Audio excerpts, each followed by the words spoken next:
Good.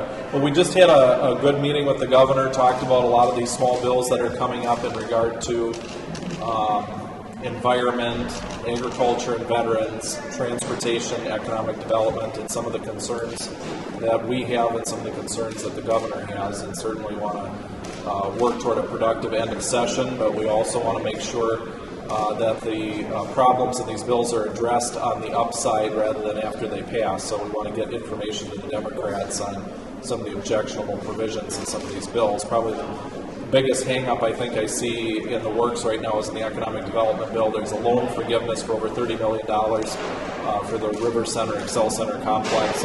When you're in an economic catastrophe of over $6 billion, it's difficult for a lot of our folks to look at their constituents in the eyes and say, well, there was a deal to get this loan paid back, but now we're going to say never mind. So I think that one is a big concern right now. Is that going to be vetoed? The governor's making that decision, but I would say it's putting the bill in jeopardy right now. What about the other bill? We think with the base principal plus the interest, it's over $30 million in costs. The transportation bill is going to get signed. That was up earlier today. So you don't have to worry about your rest stops being closed if we do go to a government shutdown. I know that was a big problem in 2005. But we can't have a beer. If Representative Champion has his way, you won't be able to crack a beer at the rest stop, I guess. What about the other bills? Can you just go down? The Ag and Vets bill right now, the governor's strong preference, along with Chairman Junkie and Chairman Vickerman, is that the veterans' homes be funded in the Ag and Vets bills. We think that makes sense since veterans and ag and the veterans' homes should go with veterans. Senator Berglund is wanting to keep it swept up in her bill. The House carried it in our bill, the Senate carried it in Berglund's bill, and we're going to have a battle royal of who gets the jurisdiction right now, and I think that's what's holding the whole bill up. We'd have had that thing on the floor probably today if we could get that one issue resolved. That's the big hang-up right now is the veterans' homes and the Ag and Vets bill.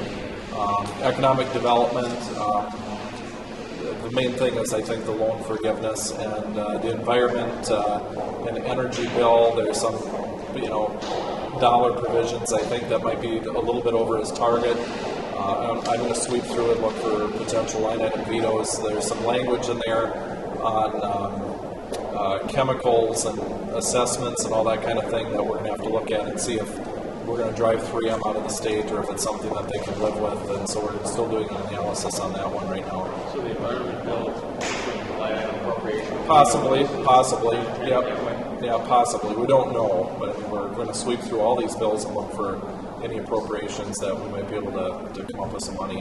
And then public safety, there's just a wide variation between the House and the Senate on the amount of money.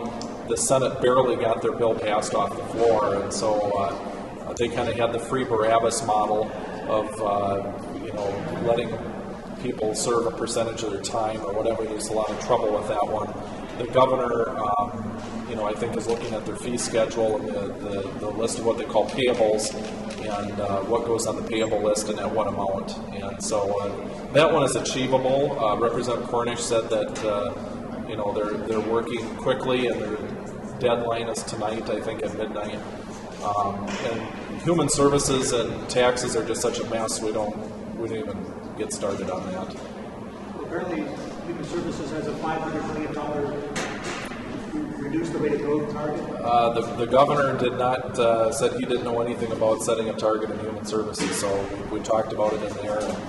And they're not working very closely with the governor and us if they're just setting their targets like that. So that's where the big blow up is probably going to happen.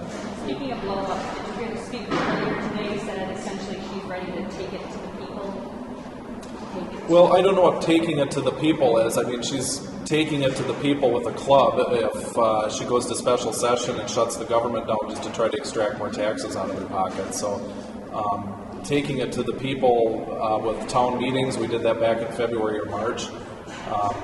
I don't know what taking it to the people means. She's trying to take it to the people with tax increases. I would agree with that. And frankly, the people don't want them. I was at the hardware store yesterday getting my lawnmower fixed, and everybody that I talked to said, we don't want any more tax increases. And that's the best place to get the pulse of people's opinion is the local hardware store, not around this building, that's for sure. So does that portend a bad end or Well, the speaker sending signals like that is not positive for having a conclusion of session without some type of special session or a government shutdown. There's just a lot of ironies when someone says something like that. It's kind of sending a signal. So I have to run to an event at the Busted Nut in Hastings. Another ironic title for this type of session, but I apologize. You'll be back in at We'll be back in at 7:30. 7:30. Yep, for the environment bill. Thank you.